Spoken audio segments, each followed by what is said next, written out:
ರಾಜಕೀಯದ ದೊಡ್ಡ ಜಟಾಪಟಿಗೆ ಕಾರಣವಾಗಿರುವಂತ ಈ ಘಟನೆ ಅಶ್ಲೀಲ ಪದಪ್ರಯೋಗ ಹಾಗೂ ಸರ್ಕಾರ ನಡೆದುಕೊಂಡಂತ ರೀತಿ ಇದೀಗ ಸಾರ್ವಜನಿಕ ವಲಯದಲ್ಲೂ ಕೂಡ ಹಲವು ಪ್ರಶ್ನೆಗಳನ್ನು ಹುಟ್ಟಾಕುವಂತೆ ಮಾಡಿದೆ.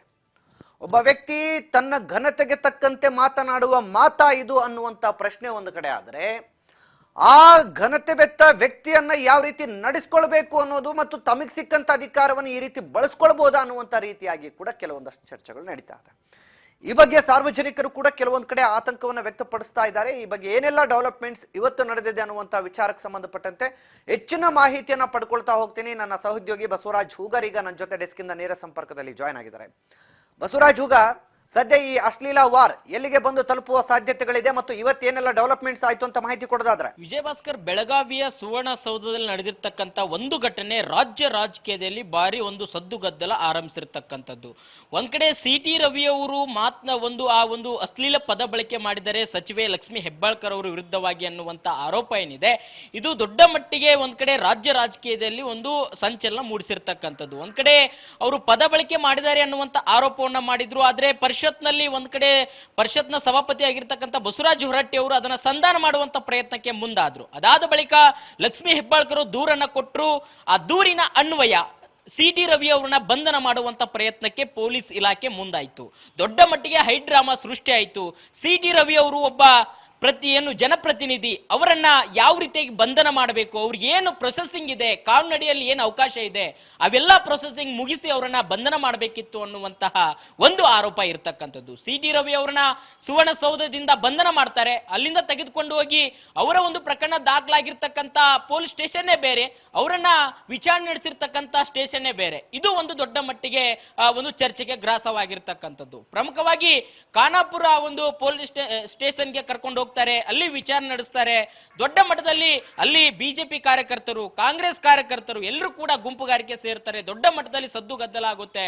ಬಿಜೆಪಿಯ ಎಲ್ಲ ನಾಯಕರು ಕೂಡ ಆ ಒಂದು ಠಾಣೆಗೆ ನುಗ್ತಾರೆ. ಒಂದ್ ಕಡೆ ಆರ್ ಅಶೋಕ್ ಅವರಾಗಿರ್ಬೋದು, ಪರಿಷತ್ ಸದಸ್ಯರಾಗಿರ್ಬೋದು, ಸಾಕಷ್ಟು ಎಲ್ಲ ನಾಯಕರು, ಶಾಸಕರು, ಪರಿಷತ್ ಸದಸ್ಯರು ಎಲ್ಲರೂ ಸೇರಿಕೊಂಡು ಅಲ್ಲಿ ದೊಡ್ಡ ಮಟ್ಟಿಗೆ ಒಂದು ಹೈಡ್ರಾಮಾ ಸೃಷ್ಟಿ ಆಗುತ್ತೆ. ಅಲ್ಲಿಂದ ಸಿ.ಟಿ. ರವಿಯವರ ವಿಚಾರಣೆ ಆಗುತ್ತೆ. ವಿಚಾರಣೆ ಆದ ಬಳಿಕ ಅವ್ರನ್ನ ನ್ಯಾಯಾಲಯಕ್ಕೆ ಹಾಜರುಪಡಿಸಬೇಕು ಅನ್ನುವಂಥದ್ದು ನಿಯಮದಡಿ ಇದೆ ಅನ್ನುವಂಥದ್ದು ಒಂದ್ ಕಡೆ ವಾದ ಕೂಡ ಇರತಕ್ಕಂಥದ್ದು. ಆದ್ರೆ ಅವರನ್ನ ಬೇರೆ ಬೇರೆ ಜಿಲ್ಲೆಗಳಲ್ಲಿ ಕೂಡ ಗದಗ, ಬಾಗಲಕೋಟೆ, ಧಾರವಾಡ ಈ ಒಂದು ಭಾಗಗಳಲ್ಲಿ, ಬೆಳಗಾವಿಯ ಹಲವು ತಾಲೂಕುಗಳ ಒಂದು ಪ್ರದೇಶಗಳಲ್ಲಿ ಅವರ ಒಂದು ವೆಹಿಕಲ್ ನಲ್ಲಿ ತಿರುಗಾಡಿಸಿದ್ದಾರೆ ಅನ್ನುವಂತ ಆರೋಪ ಕೂಡ ಇರತಕ್ಕಂಥದ್ದು. ಇವೆಲ್ಲ ಆರೋಪಕ್ಕೆ ದೊಡ್ಡ ಮಟ್ಟಿಗೆ ಒಂದು ಆಕ್ರೋಶ ಕೂಡ ಗುರಿ ಆಗ್ತಾ ಇದೆ. ಸಾರ್ವಜನಿಕರು ಒಂದ್ ಕಡೆ ಆತಂಕ ಕೂಡ ವ್ಯಕ್ತಪಡಿಸ್ತಾ ಇದ್ದಾರೆ. ಯಾಕಂತಂದ್ರೆ ಒಬ್ಬ ಜನಪ್ರತಿನಿಧಿಯೇ ಈ ರೀತಿಯಾಗಿರ್ತಕ್ಕಂಥ ಪೊಲೀಸ್ ಇಲಾಖೆ ನಡೆದುಕೊಂಡ್ರೆ ಇನ್ನು ಜನಸಾಮಾನ್ಯರ ಪರಿಸ್ಥಿತಿ ಏನಾಗಬಾರ್ದು ಅನ್ನುವಂತ ನಿಟ್ಟಿನಲ್ಲಿ ಒಂದು ಆತಂಕ ಕೂಡ ಸೃಷ್ಟಿಯಾಗಿರ್ತಕ್ಕಂಥದ್ದು. ಯಾಕಂತಂದ್ರೆ ಸಿ.ಟಿ. ರವಿ ಅವರ ಬೆಂಬಲಕ್ಕೆ ಒಂದು ಪಕ್ಷ ಇದೆ. ರಾಜ್ಯಾಧ್ಯಕ್ಷರಾಗಿದ್ದ ವಿಜೇಂದ್ರ ಅವರು ಬಂದಿದ್ರು, ಆರ್ ಅಶೋಕ್ ಅವರು ಇದ್ರು, ವಿರೋಧ ಪಕ್ಷ ನಾಯಕರು. ದೊಡ್ಡ ಮಟ್ಟಿಗೆ ಜನ ಬೆಂಬಲ ಇತ್ತು.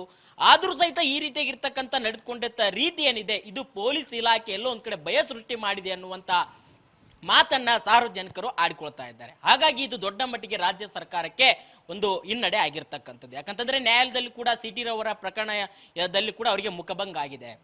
High court CT. ರವಿ ಅವರು ಎಲ್ಲಿದ್ದಾರೆ ಅಲ್ಲಿಂದಲೇ ಅವರನ್ನ ಬಿಡುಗಡೆ ಮಾಡಬೇಕು ಅನ್ನುವಂತ ಆದೇಶ ಕೊಡ್ತು. ಇದರಿಂದ ರಾಜ್ಯ ಸರ್ಕಾರಕ್ಕೆ ಮುಖಭಂಗ ಆಗಿರ್ತಕ್ಕಂಥದ್ದು. ಒಂದ್ ಕಡೆ ಸಾರ್ವಜನಿಕರ ಆಕ್ರೋಶ ವ್ಯಕ್ತವಾಗ್ತಾ ಇದೆ, ಆತಂಕ ಸೃಷ್ಟಿಯಾಗಿರ್ತಕ್ಕಂಥದ್ದು. ಹಾಗಾಗಿ ಇದು ದೊಡ್ಡ ಮಟ್ಟಿಗೆ ರಾಜ್ಯ ರಾಜಕೀಯದಲ್ಲಿ ಒಂದ್ ರೀತಿಯಲ್ಲಿ ಸಂಚಲನ ಮೂಡಿಸ್ತಾ ಇದೆ. ವಿಜಯ್, ಬಸವರಾಜ್, ಈಗ ಇಲ್ಲಿವರೆಗೂ ಕೂಡ ಒಂದು ರೀತಿ ಆರೋಪ ಪ್ರತ್ಯಾರೋಪಗಳಿಗೆ ಈ ಪ್ರಕರಣ ಎಡೆ ಮಾಡಿಕೊಟ್ಟಿದೆ. ಮುಂದಿನ ದಿನಗಳಲ್ಲಿ ಅಂದ್ರೆ ನಾಳೆಯಿಂದ ಬಹುತೇಕ ಇದು ಮತ್ತಷ್ಟು ಕಾನೂನಿನ ಸ್ವರೂಪಗಳನ್ನು ಕೂಡ ಪಡೆದುಕೊಳ್ಳುವ ಸಾಧ್ಯತೆಗಳಿದೆ. ಯಾವ ರೀತಿ ಕಾನೂನಾತ್ಮಕ ಹೋರಾಟಗಳು ನಾಳೆಯಿಂದ ಆರಂಭ ಆಗಬಹುದು ಅನ್ನುವಂತ ಮಾಹಿತಿ ಇದೆ ಬಸವರಾಜ್? ವಿಜಯ ಭಾಸ್ಕರ್, ಒಂದ್ ಕಡೆ ಸಿ.ಟಿ. ರವಿ ಅವ್ರನ್ನ ನಡೆಸಿಕೊಂಡ ರೀತಿ ಸರಿ ಇಲ್ಲ. ಅವರು ಯಾವ ರೀತಿಯ ಕಾನೂನು ಅಡಿಯಲ್ಲಿ ಒಂದು ಅವಕಾಶ ಇದೆ, ಕಾನೂನು ಅಡಿಯಲ್ಲಿ ಯಾವ ರೀತಿಯಾಗಿ ಅವ್ರ ಮೇಲೆ ಕ್ರಮ ಕೈಗೊಳ್ಳಬೇಕು, ಆ ರೀತಿಯಲ್ಲಿ ಕ್ರಮ ಕೈಗೊಂಡಿಲ್ಲ. ರಾಜ್ಯ ಸರ್ಕಾರ ಯಾರ್ದೋ ಒಂದು ಹುನ್ನಾರ ನಡೆಸ್ತಾ ಇದೆ. ಯಾರೋ ಪ್ರಭಾವಿ ಅವರ ಮುಖಾಂತರ ಇದನ್ನ ಈ ಪ್ರಕರಣವನ್ನ ಒಂದ್ ರೀತಿಯಲ್ಲಿ ದೊಡ್ಡ ಮಟ್ಟಿಗೆ ತೆಗೆದುಕೊಂಡು ಹೋಗ್ಲಿಕ್ಕೆ ಪ್ಲಾನ್ ಮಾಡಿದ್ರು. ಇನ್ನೊಂದು ಮುಂದೆ ಹೆಜ್ಜೆಯನ್ನಿಟ್ಟು ಸಿ.ಟಿ. ರವಿ ಅವ್ರನ್ನ ಎನ್ಕೌಂಟರ್ ಮಾಡ್ಲಿಕ್ಕೆ ಸಂಚಾಗಿತ್ತು ಅನ್ನುವಂಥದ್ದನ್ನ ಕೇಂದ್ರ ಸಚಿವರಾಗಿರ್ತಕ್ಕಂಥ ಪ್ರಹ್ಲಾದ್ ಜೋಶಿ ಅವರು ಆರೋಪ ಮಾಡಿದ್ದಾರೆ. ಹಾಗಾಗಿ ಇದರ ವಿರುದ್ಧವಾಗಿ ಏನು ಸರ್ಕಾರ ನಡೆದುಕೊಂಡ ರೀತಿ, ಪೊಲೀಸ್ ಇಲಾಖೆ ನಡೆದುಕೊಂಡ ರೀತಿ, ಅದನ್ನ ನಾವು ಮಾನವ ಹಕ್ಕುಗಳ ಒಂದು ಏನು ಆಯೋಗ ಇದೆ ಅದಕ್ಕೆ ನಾವು ದೂರನ್ನ ಸಲ್ಲಿಸ್ತೇವೆ, ಇದರ ವಿರುದ್ಧವಾಗಿ ಕಾನೂನು ಹೋರಾಟ ಮಾಡ್ತೇವೆ, ನಮಗೆ ನ್ಯಾಯ ಸಿಗಬೇಕು ಅನ್ನುವಂಥ ಬಿಜೆಪಿ ನಾಯಕರು ದೊಡ್ಡ ಮಟ್ಟಿಗೆ ಹೋರಾಟವನ್ನು ಕೂಡ ಮಾಡಲಿಕ್ಕೆ ಸಜ್ಜಾಗಿರುವಂಥದ್ದು. ಇತ್ತ ಕಾಂಗ್ರೆಸ್ ಪಕ್ಷದ ನಾಯಕರು ಕೂಡ ಒಬ್ಬ ಮಹಿಳೆಗೆ ಒಬ್ಬ ಏನು ಒಂದು ಜನಪ್ರತಿನಿಧಿ, ಒಂದು ದೊಡ್ಡ ಪಕ್ಷದ ಒಂದು ನಾಯಕ ಅಂತವರು ಈ ರೀತಿಯಾಗಿ, ಅದರಲ್ಲೂ ಕೂಡ ಹಿರಿಯರ ಸದನ ಅಂತ ಕರೆಸಿಕೊಳ್ಳುವಂತ ಪರಿಷತ್ತಲ್ಲಿ ಈ ರೀತಿಯಾಗಿರ್ತಕ್ಕಂಥ ಅಶ್ಲೀಲ ಪದ ಬಳಕೆ ಮಾಡೋದು ಎಷ್ಟರ ಮಟ್ಟಿಗೆ ಸರಿ? ಅವರು ಪದ ಬಳಕೆ ಮಾಡಿದ್ರು ಸಹಿತ ಮಾಡಿಲ್ಲ ಅಂತಕ್ಕಂಥ ವಾದವನ್ನ ಮಂಡನೆ ಮಾಡ್ತಾ ಇದ್ದಾರೆ. ಎಲ್ಲದಲ್ಲೂ ಕೂಡ ಇದು ಆ ಒಂದು ಸಾಮಾಜಿಕ ಜಾಲತಾಣ ಕೂಡ ಹರಿದಾಡ್ತಾ ಇದೆ ಅವರ ಆಡಿರ್ತಕ್ಕಂಥ ಮಾತು ಅನ್ನುವಂಥದ್ದನ್ನ. ಸ್ವತಃ ಸಿಎಂ ಸಿದ್ದರಾಮಯ್ಯವರಾಗಿರ್ಬೋದು, ಮಾಜಿ ಸಂಸದರಾಗಿ ಡಿ ಕೆ ಸುರೇಶ್ ಆಗಿರ್ಬೋದು, ಸಾಕಷ್ಟು ನಾಯಕರು ಅವರ ಸಿ ಟಿ ರವಿ ಅವರು ಈ ರೀತಿ ಮಾತನಾಡಬಾರದಾಗಿತ್ತು, ಬಿಜೆಪಿ ನಾಯಕರು ವಿರೋಧಿಸಬೇಕಿತ್ತು, ಆದ್ರೆ ಅವ್ರನ್ನ ಬೆಂಬಲಿಸ್ತಾ ಇದ್ದಾರೆ ಅನ್ನುವಂಥದ್ದನ್ನು ಕೂಡ ಸಾಕಷ್ಟು ಆಕ್ರೋಶ ಹೊರಹಾಕ್ತಾ ಇದ್ದಾರೆ.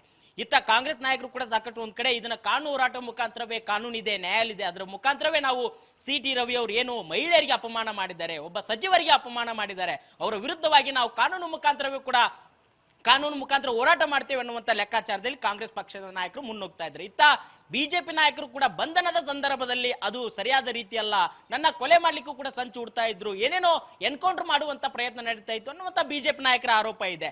ಅವರು ಕೂಡ ಒಂದು ಕಾನೂನು ರೀತಿಯಲ್ಲೇ ಹೋರಾಟ ಮಾಡ್ತೇವೆ ಅನ್ನುವಂತ ಸಿದ್ಧ ಆಗ್ತದೆ, ಇನ್ನೊಂದು ಕಡೆ ಜನರ ಬಳಿ ತೆಗೆದುಕೊಂಡು ಹೋಗ್ತೇವೆ ಅನ್ನುವಂತ ಲೆಕ್ಕಾಚಾರದಲ್ಲೂ ಕೂಡ ಬಿಜೆಪಿ ನಾಯಕರು ಇರುವಂತದ್ದು. ವಿಜಯ್ ಭಾಸ್ಕರ್, ಥ್ಯಾಂಕ್ ಯು ಬಸವರಾಜ್ ಹೂಗಾರ್ ತಮ್ಮೆಲ್ಲ ಮಾಹಿತಿಗಾಗಿ. ಒಟ್ಟಿನಲ್ಲಿ ಸದ್ಯ ರಾಜಕೀಯ ಜಟಾಪಟಿಗೆ ಕಾರಣವಾಗಿರುವಂಥ ಈ ಒಂದು ಏನು ಅಶ್ಲೀಲ ಪದ ಬಳಸಿರುವ ವಿಚಾರದಲ್ಲಿ ಮತ್ತು ಕಾನೂನು ಅವ್ರ ವಿರುದ್ಧ ನಡ್ಕೊಂಡಂಥ ರೀತಿ ಆಗಲಿ, ಈ ಎಲ್ಲ ವಿಚಾರಗಳು ಕೂಡ ಸಾರ್ವಜನಿಕರಲ್ಲಿ ಒಂದಷ್ಟು ಚಿಂತನೆಯನ್ನ ಮಾಡುವಂತಹ ಮತ್ತು ಆತಂಕ ಪಡುವಂತಹ ಪರಿಸ್ಥಿತಿಗಳನ್ನು ನಿರ್ಮಿಸಿರುವಂಥದ್ದು ಕೂಡ ಕಂಡು ಬಂದಿದೆ. ನಾಳೆ ಮುಂದಿನ ದಿನಗಳಲ್ಲಿ ಈ ವಿಚಾರದಲ್ಲಿ ಏನೆಲ್ಲ ಡೆವಲಪ್ಮೆಂಟ್ಸ್ ಆಗುತ್ತೆ ರಾಜಕೀಯವಾಗಿ ಅಂತ ಕೂಡ ನಾವು ಕಾದು ನೋಡಬೇಕಿದೆ. ಮತ್ತು ಇಡೀ ಸದನದ ಸಂದರ್ಭದಲ್ಲಿ ಎಲ್ಲ ಕೇವಲ ಹೋರಾಟಗಳು, ಆರೋಪ ಪ್ರತ್ಯಾರೋಪ, ಈ ವಿಚಾರಗಳಿಗೆ ಹೆಚ್ಚು ಜನಪ್ರತಿನಿಧಿಗಳು ಒತ್ತು ಕೊಟ್ಟರು ಬಿಟ್ರೆ ಸಾರ್ವಜನಿಕರ ಹಿತಾಸಕ್ತಿಗಾಗಿ ಕೆಲಸ ಮಾಡೋರು ಯಾರು ಅನ್ನುವಂಥ ಪ್ರಶ್ನೆ ಬಹುದೊಡ್ಡ ಆತಂಕ. ಅದು ಆ ಬಗ್ಗೆ ಕೂಡ ನಾವೆಲ್ಲ ಸಾರ್ವಜನಿಕರು ಯೋಚಿಸಬೇಕಾಗಿದೆ.